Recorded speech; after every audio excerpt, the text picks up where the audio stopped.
Yes Venugopal Reddy గారు. బేతంచెర్ల శ్రీనివాసనాయుడు గారు ఇందాక మీకు ఒకటి చూపించారు డాక్యుమెంట్. దాంట్లో ₹4 స్థిర ధర, తర్వాత వచ్చేసి 31% వ్యాట్ వేసినటువంటి పరిస్థితి. ఆ డిఫరెన్స్ ఇంకా కూడా ఆంధ్రప్రదేశ్లో కంటిన్యూ అవుతున్నటువంటి సిచ్యువేషన్.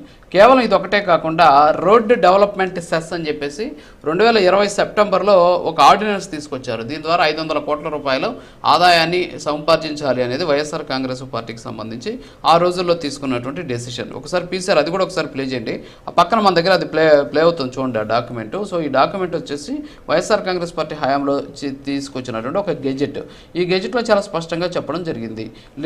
డీజిల్ అలాగే పెట్రోల్కి సంబంధించి ₹1 వరకు కూడా రహదారి అభివృద్ధి విధించాలని ఉద్దేశిస్తుంది. ఈ విధింపు ద్వారా సంవత్సరానికి దాదాపు 560 కోట్ల ఆదాయం సమకూరబోతోంది అనేది అందులో ఉన్నటువంటి వాదన. సో ఆ రోజు తీసుకున్నటువంటి నిర్ణయాల వల్ల ₹5 వరకు అది అదనంగా పెరిగింది.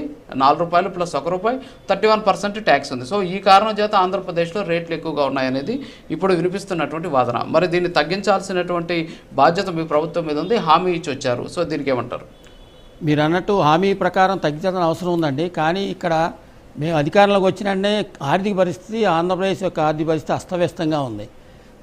ఆ అస్తవ్యస్తమైన ఆర్థిక పరిస్థితి సెట్ చేయడానికి, కొత్త ప్రాజెక్టులు తీసుకురావడానికి కానీ, ఇన్వెస్టర్స్ని ఇన్వైట్ చేయడానికి కానీ, ప్లస్ వాటిని నెలకొల్పి వాటి ద్వారా ఉద్యోగస్తుల్ని పెంచి ఉద్యోగ అవకాశాలను పెంచడానికి కాస్త మాకు టైం పడుతుంది. కానీ తగ్గించకపోవడం, మన లోకేష్ గారు చెప్పినట్టు తగ్గించకపోవడం ఏమి ఉండదండి. కానీ ఇప్పుడున్న పరిస్థితులు అనుకూలంగా లేవు. మన ఆంధ్రప్రదేశ్ ఆర్థిక వ్యవస్థ కావచ్చు, ఈ మన ఇరాన్ అమెరికా యుద్ధం కావచ్చు, వీటి వల్ల ఏంటంటే ఇప్పుడున్న పరిస్థితుల్లో ఇమ్మీడియట్గా తగ్గించడం అనేది సాధ్యం కాని పరిస్థితి. దాన్ని చిన్నగా తగ్గించడానికి విధి విధానాలు రూపొందిస్తున్నారు, అది నడుస్తుందండి. ఇక్కడ ఏంటంటే అండి, ఇప్పుడు ఇందాక మన మినిస్టర్ గారు చెప్పిన బిట్ ఒకటి చూపించారు. అది ఆల్రెడీ దాంట్లో ఒక చిన్న మొక్క మర్చిపోయాడు. మేము పెంచిన రేటును తగ్గిస్తా అన్నారు, తగ్గించలేదని ఒక మాట అన్నడితే పోయేది.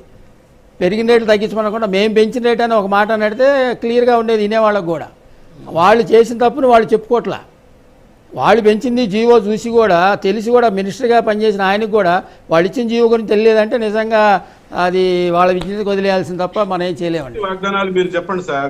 మేము చెప్పింది అదే చెప్తున్నా అండి. ఆల్రెడీ మీరు అస్తవ్యస్తమైన ఆంధ్రప్రదేశ్ మాకు అప్పచెప్పారు. అస్తవ్యస్తం